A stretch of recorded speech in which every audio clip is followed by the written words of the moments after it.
We're going to do this video a little bit differently and point out some things that we saw right away. This contractor, it's the first time we're working with him on an inside project. And he called us saying that he's ready for his next installment of payment because his cabinets were done and installed. So we came in and checked it on Friday, and because of a lot of things that were done incorrectly, which I'm going to point out, we made the decision that we had to terminate our agreement with this contractor. All right, the first thing we noticed when we came in here is the cabinet layout. I know on a drawing that the cabinet guy did, he said 39 inches. This is 39 inches exactly, but we have a lot of space on the other side of the island. So what we would prefer to do is move this out at least another 5 or 6 inches so we can use the blank space on the other side of the island, on the cabinet, and not make it so tight when you walk in here. You open up your dishwasher, you're not gonna be able to walk by it because your door opens and it deadens off this whole section here. So cabinet layout for the island was a big thing for us. Another thing that we saw right off the bat, and this is different with every contractor, this contractor was planning on putting tile down after putting all the cabinets in. We prefer to put the cabinets in first, put the tile in first, because we feel that it gives a much better flow for the tile, especially when you're going under an island. You don't see a grout line all the way around it. You'll see the tiles flow nicely under the cabinet, under the island. And because it makes it easier for the height of the cabinets and the height of where the dishwasher and stove goes. On this side of the island is where we actually saw a lot of the problems that we've led us to making a decision to terminate contracts with the contractor. If it was just the island, that's not that big of a deal. It's not a deal killer. We can move it, we can adjust it and shift it around the way that we want it. But on this side, we did run into several issues.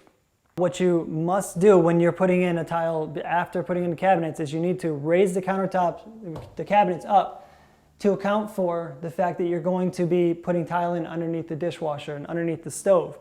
That way you can install the dishwasher more easily. It gives you the space that you need so you have adequate space to put the dishwasher in, as well as the stove.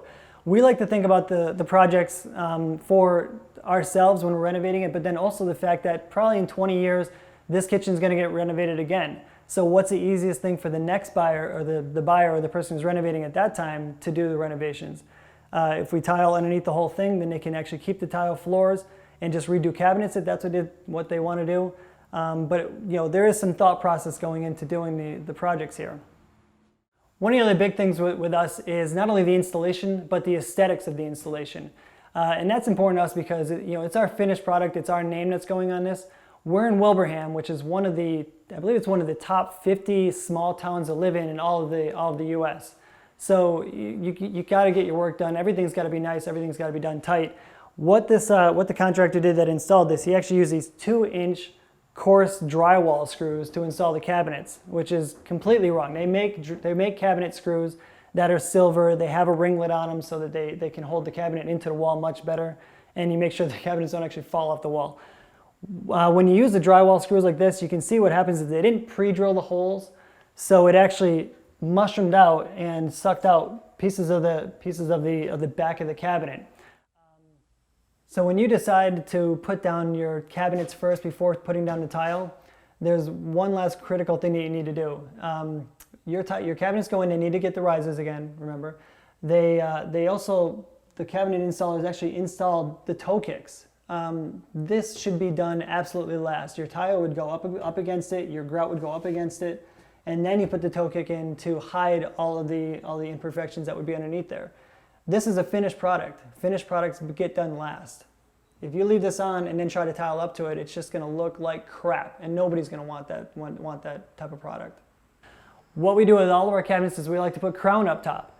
And as you can see, the contractor who installed this did not account for the crown going in up top. So there isn't any space up there. And you can see some of the jagged edges up here. That's going to be the finished product that you see when presenting this house. Up here as well, you can see that they don't line up. Another thing to point out on this side of the island is the lights. This is our first time working with this electrician, and we were not impressed at all when we came in here and saw this. The lights inside, we did say to put up 4 recessed lights, but there was no thought process behind installing them. This light is not installed correctly. It should be installed here where it's in the center of the cabinets coming down. We have another recessed light over here that is just too close to the sink. It's at an angle towards the sink. We're gonna have a pendant light coming down over the sink. So you don't need a light right here. It's just awkward. It's not in the right place. This light is in the right place. It's in the corner, so it sheds light down. But moving over on this side, this light as well is in the middle of these cabinets and kitty corner to the stove. You don't need a light over the stove because you're gonna have the light underneath the microwave. So this light should have been moved over and placed in the middle of these cabinets. So you really only needed about 3 recessed lights here and then 2 of the pendant lights coming down over the island. So in summary, in the kitchen here at Stony Hill, we are basically going to be taking all these cabinets out and redoing the whole entire thing. The island's going to come out so that we can have our tile run underneath it, move it back to use some of the space that's behind the cabinet, taking out all the base cabinets so we can run our tile underneath, or even if we weren't running tile underneath, we would raise them up so that it would count for the tile that needs to be put in there. Taking off the upper cabinets to drop them down, use the correct screws for finishing, and leave enough space so we can put the crown molding in so it looks like a finished kitchen. And redoing the lights. The goal here for this video is educational for you guys. You guys are going to be doing this as you're living. If you're going to be going out and flipping properties, these are things that you're going to need to see. A layperson walking in here will look at this and say, oh great, the cabinets are in, write that next check, and be in a bad situation that they didn't plan for. So this is educational for you guys. The goal is not to badmouth the contractor. We actually like the contractor. He did a great job on the outside. You saw the siding, that looked really great. But this was our first time using him for an inside project. And the problem that he ran into isn't again with his work, it's the fact that he subbed out the kitchen installation to another company. He had his electrician come in, and his electrician, neither of those 2 guys used really any thought process with the layout and with where things were going to be placed, how it was going to look when it was done, what the end buyer is going to be looking for, and how the finished product is going to look. So we're going to be taking all this out, redoing it. That led to our making a decision to cut the ties with the contractor and move on to another project so that we could possibly save that relationship, use them again for siding on the outside of other projects, but on the inside we had to take a different step.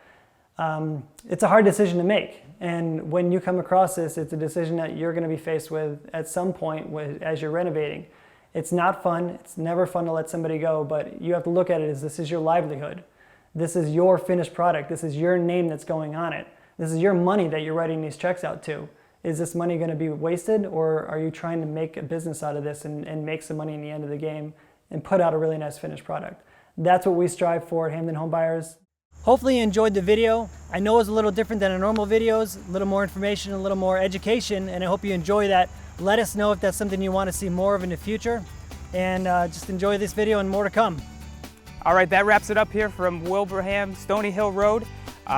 Make sure you check out our website, HamdenHomebuyers.com, as well as our blog, FlippingSmart.com.